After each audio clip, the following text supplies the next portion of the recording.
The story is often told as momentum, a line moving across a map, a promise unfolding as it goes. But what if expansion is not movement at all? What if it is repetition?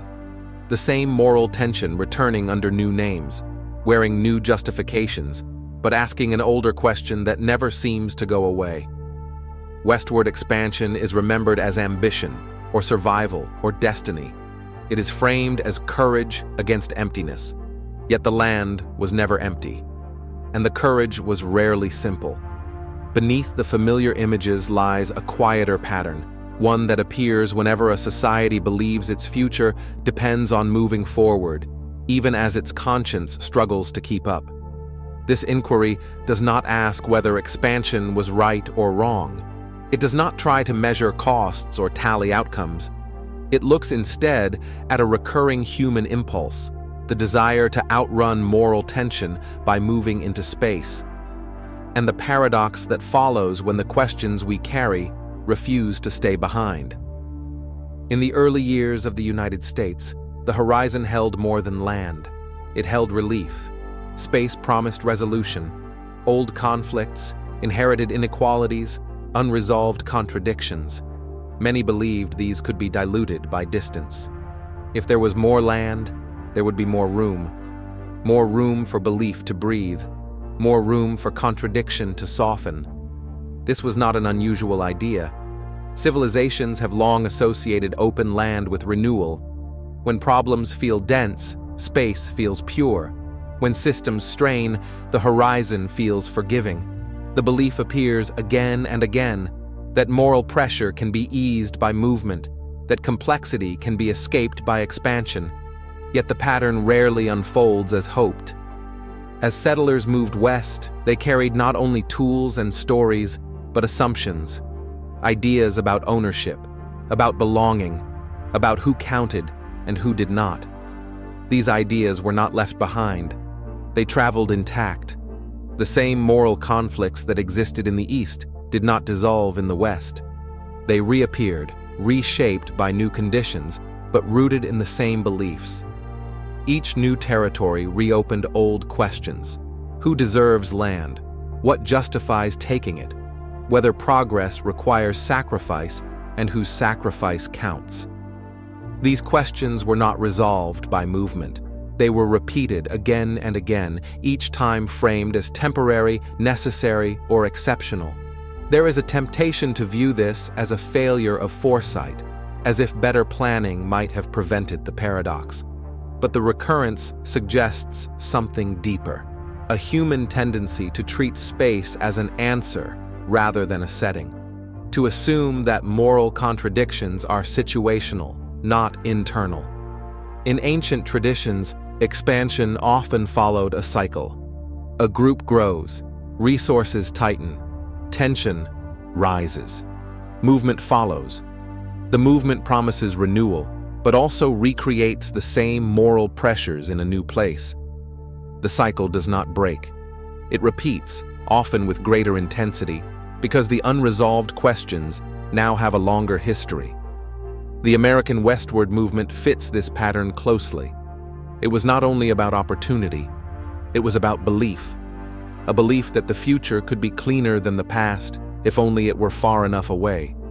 That meaning could be reset by geography. But geography does not erase memory. It absorbs it. As the frontier shifted, so did the language used to justify it. Each generation found new words: progress, security, settlement, necessity. The words changed, but the structure remained. A moral trade-off presented as inevitable, a discomfort reframed as destiny. Ancient texts warn of this pattern without naming it. They speak of cycles where movement replaces reflection, where repetition masquerades as advancement, where societies mistake distance for transformation. What is striking is not that these patterns occur, but how quietly they persist. Expansion rarely announces itself as moral compromise. It arrives as hope, as optimism, as the promise of less constraint. Only later does the tension surface, often in forms that seem unrelated to the original movement. In the American case, the paradox deepened as the nation aged.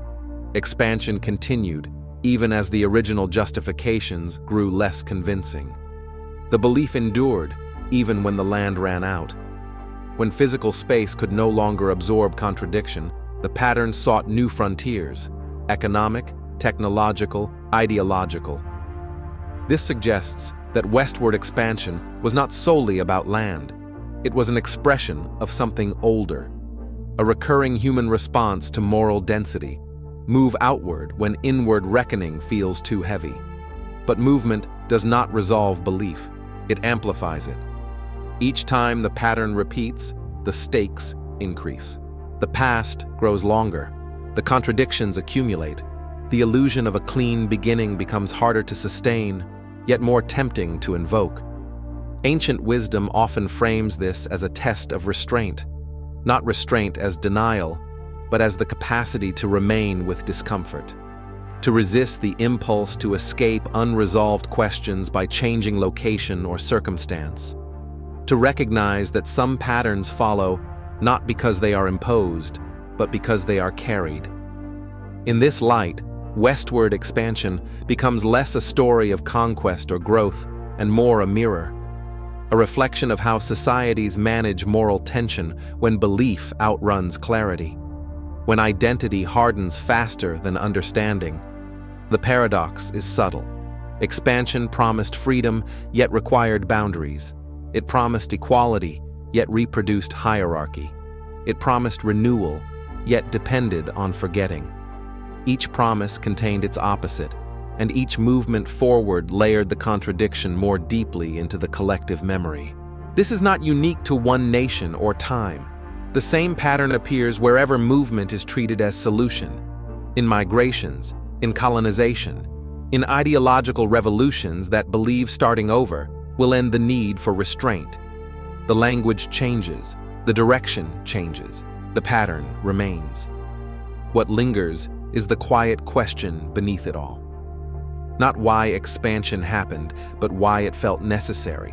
Why distance seemed more appealing than confrontation. Why space felt safer than reflection. At some point, the frontier closed, not just geographically, but psychologically. There was nowhere left to project the unresolved outward. The pattern did not disappear, it adapted. It turned inward, or upward, or abstract. But it did not resolve. This is where the inquiry shifts. If expansion is a recurring response to moral tension, then what does it say about the beliefs that generate that tension in the first place? About the discomfort with ambiguity, about the desire for meaning that feels complete, uncontested, clean. Perhaps the paradox is not that expansion created moral conflict, but that it revealed how persistent such conflict is, how resistant it is to movement, how little it depends on location. The West was never just a place, it was an idea that space could do the work, that reflection would not, that time and distance could smooth what belief could not reconcile. Ancient patterns suggest otherwise. They suggest that what is avoided returns, that repetition is not accidental, that cycles persist until the underlying tension is faced, not escaped. And yet, the impulse to move remains powerful. It feels active, it feels hopeful, it feels like progress. Stillness feels like surrender. Reflection feels like delay. Expansion feels like choice. This may be the deepest paradox of all. At what point does movement stop being courage and start being avoidance? And who decides the difference? The story of westward expansion does not answer this. It leaves it suspended. A question carried forward, reshaped by each generation that inherits the pattern without naming it. Perhaps the land absorbed more than footsteps. Perhaps it absorbed a belief that has yet to be fully examined. If that is true, then the moral paradox did not grow because of the land itself. It grew because the same questions were planted again, in new soil, without being resolved in the old. And so the echo remains, not as accusation, not as lesson, but as a quiet recurrence, a reminder that movement does not end cycles, it only extends them. The horizon keeps its distance. The questions keep their shape. And somewhere between them, the pattern waits, unchanged, for recognition rather than repetition. For more reflections on history, power, and human nature, subscribe to Timeless Questions.